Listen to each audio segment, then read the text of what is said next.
سیدھے ہو کے بیٹھے، کہا سوال کریں، سوال کیے، اسی طرح بیٹھے بٹھائے جوابات دیے۔ مامون الرشید کو اپنی حد تک محسوس ہوئی،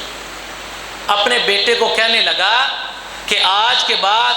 آپ کوئی کام کرے نہ کریں، آپ میری سلطنت سنبھال لیں نہ سنبھال لیں، آپ میرے کام سدھاریں نہ سدھاریں، آپ میری خدمت کریں نہ کریں، لیکن عطا بن ابی رباح رحمہ اللہ جیسا علم ضرور حاصل کرنا ہے، تاکہ جس علم کی وجہ سے مجھ کو خلیفہ ہوتے ہوئے اس غلام کے سامنے بیٹھنا پڑا ہے، آپ کو علم کی کمی کی وجہ سے کسی غلام کے سامنے نہ بیٹھنا پڑے۔ آپ یہ دیکھیں کہ ترغیب علم کی دے رہا ہے،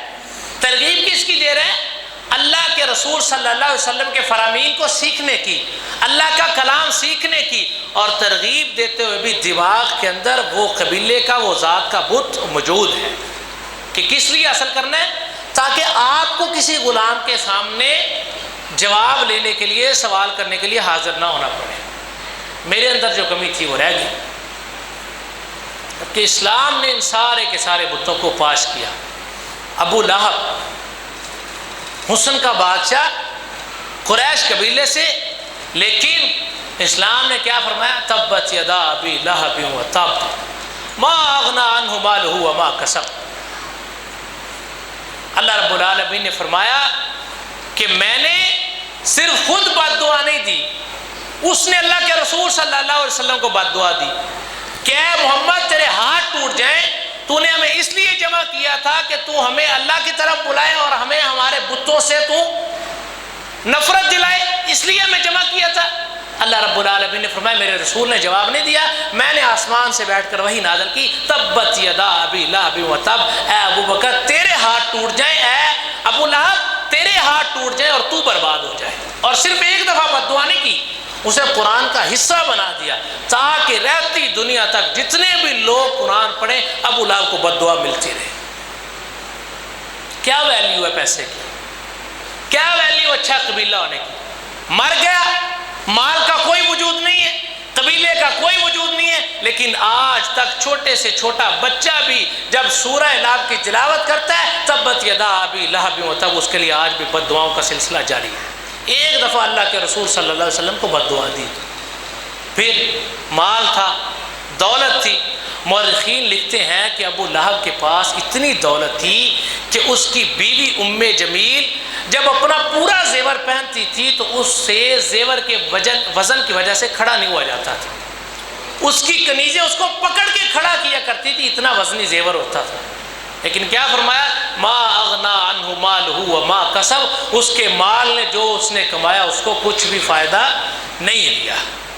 یہ اسلام کا بنیادی درس ہے۔ یا ایھا الناس انا خلقناکم من ذکر و انثی وجعلناکم شعوبا وقبائل لتعارفوا، کہ ہم نے آپ کے قبیلے، آپ کی ذاتیں، آپ کی نسل، آپ کی برادریاں آپ کے صرف تعارف کے لیے بنائی ہیں، نہ کسی کو زبان کی وجہ سے کسی دوسرے کے اوپر فخر حاصل ہے، نہ کسی کو برادری کی وجہ سے دوسرے کے اوپر فخر حاصل ہے۔ بتانے رنگ و بو کو توڑ کر ملت میں گم ہو جا، نہ تورانی رہے باقی نہ ایرانی نہ افغانی۔ جو مسلمان ہے، جو اللہ کو ماننے والا ہے، جو اللہ کے رسول کو ماننے والا ہے، جو صحابہ کرام رضوان اللہ علیہم اجمعین کی سیرت پر چلنے والا ہے، جو ان کو امت کی سب سے پاک باز ہستیاں ماننے والا ہے، وہ کسی بھی قبیلے سے ہو، کسی بھی ملک سے ہو، کسی بھی خطے سے ہو، کسی بھی زبان سے تعلق رکھتا ہو، وہ اسلام کے لیے قابل عزت ہے۔ اور جو اللہ کا انکاری ہو، جو اللہ کے رسول صلی اللہ علیہ وسلم کا انکاری ہو، جو سنت کو نہ مانتا ہو، جو صحابہ کرام کو نہ مانتا ہو، ان کو برا بھلا کہتا ہو، ان کو امت کی پاک باز ہستیاں نہ مانتا ہو، ان کو گالیاں دیتا ہو، ان کی تعظیم نہ کرتا ہو، ان کا وقار نہ کرتا ہو، ان کو اپنے لیے مشعل راہ نہ مانتا ہو، ان کی سیرت کا پجاری نہ ہو،